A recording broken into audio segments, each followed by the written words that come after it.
Well, thank you, Simon, and thank you all for being a part of this evening. I describe Simon as if you want to understand what the conventional thinking in Washington is, there are a great many think tanks and a great many thinkers who you can go to and you can understand today's conventional wisdom. But if you want to understand what the conventional wisdom in Washington is going to be in 3 years, then read what Simon's writing and listen and pay attention to what's coming out of NDN. Simon and NDN are always at the cutting edge of what the next step of innovation in government is going to be, and the next step of innovation, particularly with a focus on technology for where we're going. He was way ahead of the curve in terms of the role of the blogosphere and the netroots. He's consistently been way ahead of the curve, and I think that tonight's topic is a perfect example of that in terms of mHealth. I know many of you spent time on the Hill today introducing this concept to members of Congress, and I'm sure that a great many of them, it took them a little while to wrap their heads around it. And I think that's a perfect indication of the fact that this is the cutting edge. And I think what's very affirming is the partners who have been brought to this effort to help drive this incredibly important agenda. I think it's notable that the UN Foundation and Vodafone are an important part of this. In my own role at the State Department right now, one of my top priorities is to scale a program that was born out of the private sector by Vodafone. It's remarkable, and in this case, it's M-banking. And one of the things that Vodafone did in Kenya, which is a largely bankless society, a society with a complete absence of mainstream financial services, one of the things that Vodafone did is introduce mobile banking into the region.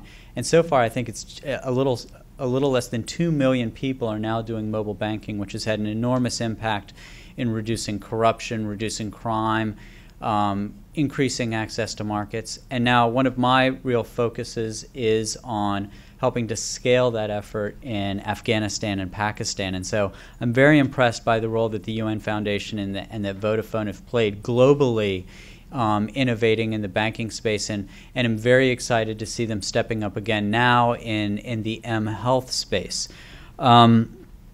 Since Simon said I had to, I guess I'll try and briefly describe my role at the State Department. It's brand new, but one of the things that Secretary Clinton recognized upon taking office was that we live in an increasingly technology-rich, knowledge-based economy and world. And so much of what we've seen since she became Secretary of State in January has affirmed sort of the centrality of networks and the centrality of applications in terms of how people communicate, in terms of how people interact. Obviously, we are seeing extraordinary things happen in Iran right now, where social media tools and where things like Twitter are playing an important and prominent role in the way in which people are communicating with each other and organizing. But we've seen it elsewhere too. I mean, we saw what the role of social media was in Colombia, where a handful of young people organized a protest that began online, which culminated in upwards of 15 million people protesting against FARC and doing more damage with a movement that began online, did more damage to FARC than 10 years worth of military activity. And so understanding that we do live in a world where networks matter as much or more than states and nations presents extraordinary challenges and opportunities for America's foreign policy, and both as it relates to its diplomatic agenda as well as to its development agenda. Briefly on its diplomatic agenda, Secretary Clinton has introduced a concept called 21st century statecraft, which I think is a very important new approach to how we practice statecraft.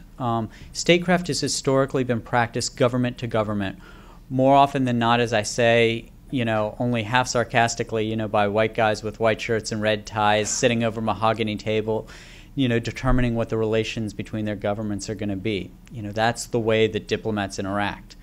But what we've already seen in the Obama administration is that because of the power of the internet, because of the power of networks, because of the power of mobile telephony, we now have an ability to connect government to people in a way in which we never have before. And we saw this early with the president's no ruse message, where he communicated directly with the Persian-speaking people of the world, parentheses, people in Iran.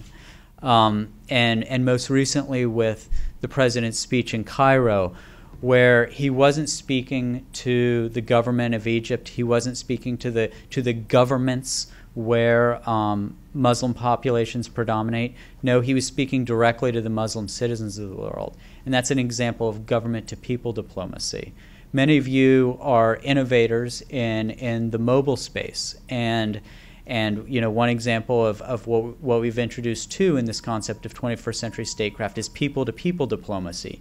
And an early example of that leveraged mobile telephony, where when a traditional act of statecraft took place, a $110 million commitment of humanitarian aid to the refugees in the Swat Valley and Pakistan, Secretary Clinton asked the question, how can we get the American people involved?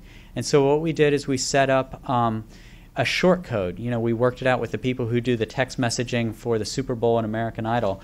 We said, hey, instead of 50 cents that goes on your phone bill, can we have every time somebody text messages the word SWAT to a short code, can $5 be added to the person's phone bill, and can all 5 of those $5 go to the UN High Commission on Refugees for refugee relief? And that happened quickly. It happened at internet speed, and so it was extraordinary to see this. And so this leveraging of our networks to connect not just government to government, but government to people and people to people is something you're going to increasingly see in our foreign policy. Lastly, on development, I think that we have not even begun. We are on chapter 1, page 1 in terms of the potential of leveraging mobile technology for development. And I think one of the most interesting and exciting opportunities is specific to the mHealth space. It is a very simple fact of the matter is that we are never going to be able to get as many medical practitioners as we need in the developing world, and yet the need for care is extraordinary. The need for assistance to people to be able to know when to take their medication to help them fight HIV, the need to get information to expectant mothers to know what they're supposed to do in a given stage of their pregnancy. It's extraordinary what the opportunities are in the mHealth space, and it is a strong commitment of the Obama administration and a strong commitment of Senator Clinton as she helps guide our development agenda to not just wait and see what innovations are taking place, but to have a role in helping to actually foster the innovations and have a willingness to take risks, and fail and find out what works and be a partner to the efforts, the likes of which so many of you are developing here. And then just the last thing I want to acknowledge is that government is historically closed, and one of the things that we want to be a hallmark of this administration is to be more open. And so to the extent that there are promising practices, to the extent that there is good thinking that we should be bringing in to drive our own approaches, particularly in development, and particularly as it relates to things like mHealth, where government historically hasn't been the innovator. Part of what we want to be is accessible and drawing on the expertise of the likes of those assembled here. So thank you again for all that you're doing, and thank you, Simon, for the invitation to be a part of this evening.